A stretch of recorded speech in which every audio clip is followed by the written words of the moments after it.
welcome or welcome back to my YouTube channel. My name is Noah, and I wanted to welcome you all to another installment of Monologue Monday here on my YouTube channel.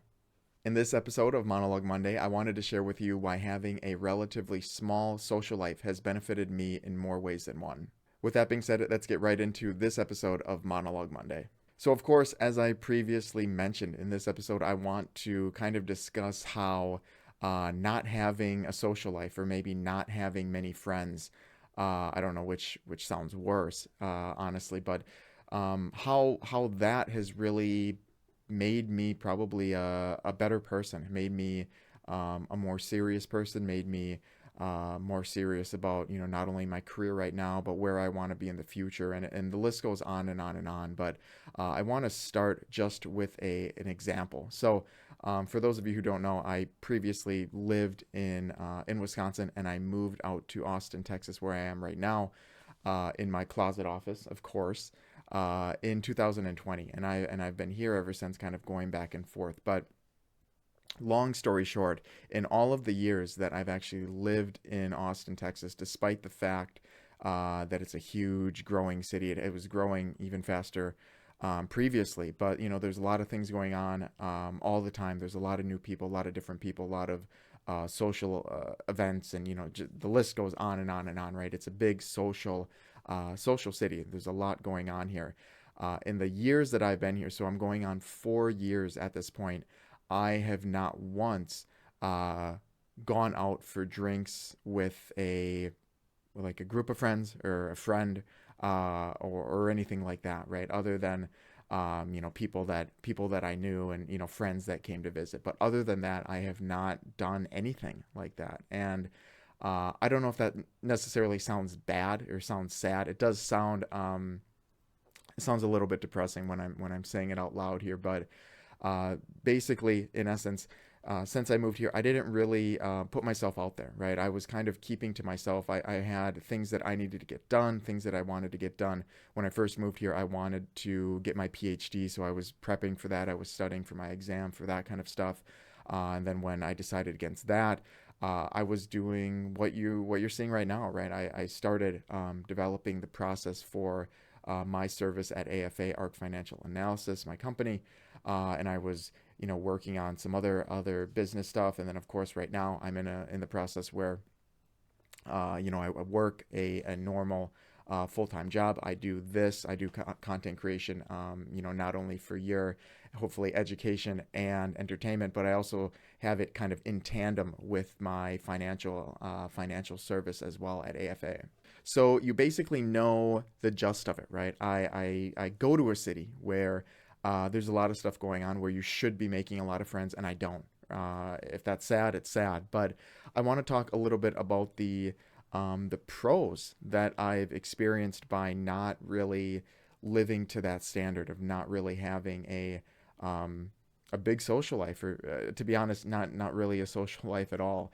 And as I previously mentioned, a lot of the benefits I just talked about, right? So being able to make content like this, right? To be able to have time to record myself, share my thoughts, and then put my content out to the world. That takes a lot of time, and it's not something that I think many would be able to do necessarily if you had friends, if you had obligations, parties, get-togethers, and just generally hanging out. It's pretty time consuming, and I definitely don't think if I had many friends here, I would be able to do any of this type of content creation.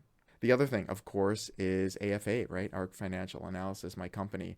It's a lot of work, and it's a lot of unpaid work to get something like that going. And it's another thing where if you have friends that are, want to do this with you, and you want to see them, and they want to go here and you want to go there, it just doesn't really work. It gets very, very difficult to juggle everything, especially considering that I do have a job that I put a decent amount of hours to in as well, besides all the work, the unpaid work that I really do for my company as well.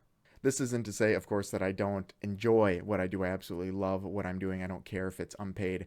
I have no desire to really make it, a full-time thing. If it happens, it happens. But I generally like sharing my thoughts and kind of providing some of the tips and tricks that I've learned, in the last 4 or 5 years to hopefully try to financially augment other people's lives as well. One of the last things that I want to mention as far as what I've been able to benefit from not having a extensive social group and so on is that I've really been able to work on myself, right? All of the personal desires that I want, the personal reflections that I think everybody should be doing, I've really been able to focus on since I've moved here. And that means the world because it really has set me up to get on a mental position where I feel good going into each day, going into each weekend, going into each month, and more importantly, going, year to year. I have a strong vision of what needs to be done, not only financially but personally as well, on a year-to-year basis. And I have developed goals that I chase on a daily basis, on a monthly basis, and so on. And that planning, right, that reflection and that honesty with yourself really comes from having time alone, right? I think a lot of people, as soon as they're done with work, and I can say this because I know of these people, but as soon as they're done with work, it's, when am I getting together? When am I going to do this? When am I going to do that? When does the excitement happen?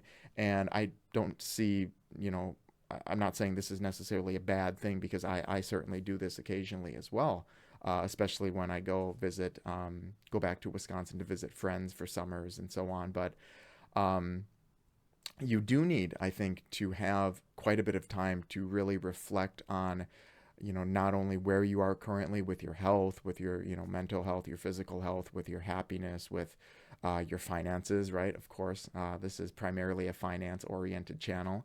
But where you want to be in the future, you really need to spend quite a bit of time to envision where you want to be when you're 30, when you're 35, when you're 40, and more importantly, when you get into that retirement age, the 60, 65, 55, or 50 if you really want to be done with it early, which is another video for another day. I definitely do want to share my thoughts on early retirement as well.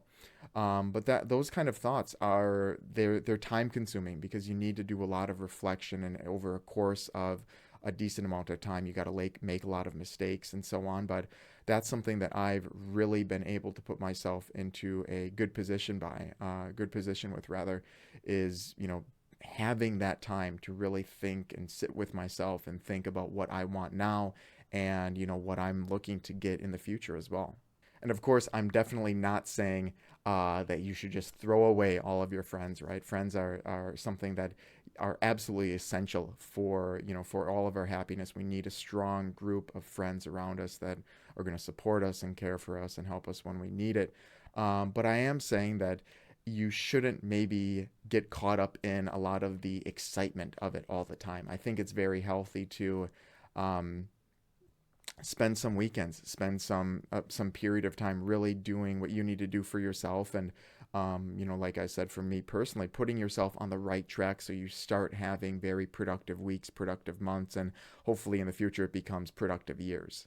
So there you have it. Those are just a few of the pros that I've found by saying no essentially to a lot of the social activities, the social excitement that come with having, a lot of friends, a big group of friends, or living in a large city. Of course, as I previously stated, I'm definitely not saying to get rid of friends entirely. It's not going to necessarily make you happier or more successful. But I do think there needs to be time that you spend on yourself to not only see where you are currently, envision where you want to be in the future, but also get stuff done, that you want to be doing, personal interests, personal goals, and maybe, who knows, you might even get some of a head start on some of your dreams. So with all of that being said, that's going to conclude this episode of Monologue Monday. If you are a returning viewer, I want to thank you so much for your viewership. As I always say, I really do love doing these kind of open concept discussion type videos. So I hope you can take something away from this video as well. And of course, if you are in a position where you're looking to augment your financial status using financial analysis and personalized budgeting, that's exactly what I do here at AFA. If you have any questions for me personally, or if you'd like to take a look at the financial services that I can provide to you, I've left my email and a link to my company website in the description box below. Thank you so much for your time today, and of course, happy financing.